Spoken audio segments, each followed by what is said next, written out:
ನೋಡಿ, ಪ್ರಹ್ಲಾದ್ ಜೋಶಿ ಅವರು ಕಳೆದ 10 ವರ್ಷದಿಂದ ಮಂತ್ರಿಯಾಗಿದ್ದಾರೆ.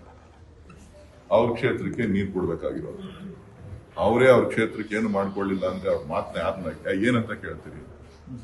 ಅವ್ರಿಗೇನಾದ್ರೂ ಇಚ್ಛಾಶಕ್ತಿ ಇತ್ತು ಅಂತ ಅಂದ್ರೆ ಉತ್ತರ ಕರ್ನಾಟಕದಲ್ಲಿ ಹುಬ್ಳಿ ಧಾರವಾಡಕ್ಕೆ ಕುಡಿಯೋ ನೀರಿನ ಯೋಜನೆ ಸಮರ್ಪಕವಾಗಿ ಆಗ್ಬೇಕು, ನಮ್ಗೆಲ್ರಿಗೂ ಕೂಡ ನಮ್ಗೆ ನ್ಯಾಯ ಕೊಡಬೇಕು ಅನ್ನೋದಿತ್ತು ಅಂತ ಅಂದ್ರೆ ಅವರು ಪ್ರಧಾನ ಮಂತ್ರಿಗಳಿಗೆ ಬಹಳ ಹತ್ತಿರದವರು, ನೀರಾವರಿ ಸಚಿವರಿಗೆ ಬಹಳ ಹತ್ತಿರದವ್ರು. ನಾನು ಬಹಳ ಹತ್ತಿರದಿಂದ ನೋಡಿದ್ದೇನೆ ಪ್ರಹ್ಲಾದ್ ಜೋಶಿ ಅವ್ರನ್ನ.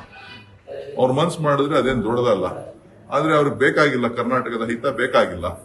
ಆದ್ರೂ ಕೂಡ ಜನ ಅವ್ರನ್ನ ಬಯಸಿದ್ದಾರೆ, ಏನು ಮಾಡಕ್ಕಾಗಲ್ಲ. ಮತ್ತೆ ಗೋವಾ ಎರಡೂ ರಾಜ್ಯಗಳು ಕೂಡ ಬಹಳ ಅನ್ಯೂನ್ಯವಾಗಿ ಇರ್ತಕ್ಕಂಥ ಮಹದಾಯಿ ಯೋಜನೆ, ಕುಡಿಯುವ ನೀರಿನ ಯೋಜನೆ ಬಹಳ ವರ್ಷದಿಂದ ಇಲ್ಲ ಸಲ್ಲದ ಖ್ಯಾತಿಯನ್ನು ತೆಗೆದುಕೊಂಡು ಉತ್ತರ ಕರ್ನಾಟಕ ಭಾಗದ ಜನರಿಗೆ ನೀರಾವರಿ ಕುಡಿಯುವ ನೀರಿನ ಯೋಜನೆಗೆ ತೊಂದರೆ ಕೊಡ್ತಾ ಇದೆ. ಸುಪ್ರೀಂ ಕೋರ್ಟ್ ಸ್ಪಷ್ಟ ತೀರ್ಪನ್ನು ಕೊಟ್ಟ ಮೇಲೂ ಕೂಡ ಇವತ್ತು ಅವರ ಅಧಿಕಾರವನ್ನು ಬಳಸಿಕೊಂಡು ಕೇಂದ್ರ ಸರ್ಕಾರವನ್ನ ಬಳಸಿಕೊಂಡು ಇವತ್ತು ಕರ್ನಾಟಕಕ್ಕೆ ಅನ್ಯಾಯ ಮಾಡ್ತಾ ಇರ್ತಕ್ಕಂಥದ್ದು ಎದ್ದು ಕಾಣ್ತದೆ. ಹಾಗಾಗಿ ನಾನು ಒತ್ತಾಯ ಮಾಡ್ತಕ್ಕಂಥದ್ದು ಕೇಂದ್ರ ಸರ್ಕಾರಕ್ಕೆ ಮತ್ತು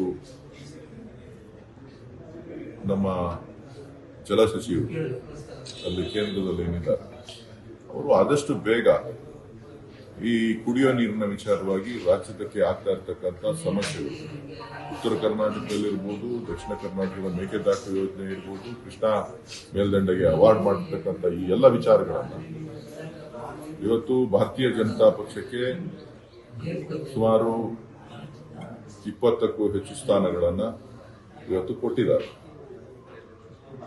ಕೊಟ್ಟರೂ ಕೂಡ ಸರ್ಕಾರ 3 ಬಾರಿ ಬರಲಿಕ್ಕೂ ಕೂಡ ಕರ್ನಾಟಕದ ಕೊಡುಗೆ ಮಹತ್ತರವಾದದ್ದು. ಆದರೂ ಕೂಡ ನಮ್ಮ ಕರ್ನಾಟಕದ ಸದಸ್ಯರುಗಳು, ಮಂತ್ರಿಗಳು ಇದರ ಬಗ್ಗೆ ಯಾವುದೇ ಚಕಾರವನ್ನ ಎತ್ತಾ ಇಲ್ಲ ಅಥವಾ ನ್ಯಾಯ ಕೊಡಿಸುವಂತದ್ದಕ್ಕೆ ಹೋರಾಟವನ್ನ ಮಾಡ್ತಾ ಇಲ್ಲ.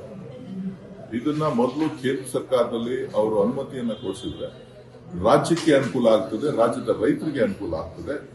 ಆ ಒಂದು ನಿಟ್ಟಿನಲ್ಲಿ ಅವರ ಮನವನ್ನ ಒಲಿಸ್ತಕ್ಕಂಥ ಕೆಲಸನ, ಅವ್ರಿಗೆ ಆದೇಶ ಪಾಲನೆ ಮಾಡಿ ಅಂತಕ್ಕಂಥ ಸೂಚನೆನೋ ಅಥವಾ ಇಬ್ರು ಕರೆದು ಅದನ್ನ ಸೆಟ್ರೇಟ್ ಮಾಡ್ತಕ್ಕಂಥದ್ದು ಕೆಲಸವನ್ನ ಮಾಡಬೇಕು. ಅದಕ್ಕೆ ಒತ್ತಾಯವನ್ನ ನಮ್ಮ ಸಂಸದರು, ಮಂತ್ರಿಗಳು ಮತ್ತು ರಾಜ್ಯ ಸರ್ಕಾರ ಎಲ್ಲರೂ ಸೇರಿ ಇದಕ್ಕೆ ಆದಷ್ಟು ಬೇಗ ನ್ಯಾಯವನ್ನ ಸಾರ್ವಜನಿಕರಿಗೆ ಒದಗಿಸ್ಕೊಡ್ಬೇಕು ಅಂತೇಳಿ ತಮ್ಮ ಮುಖಾಂತರ ಒತ್ತಾಯಿಸ್ತೇನೆ.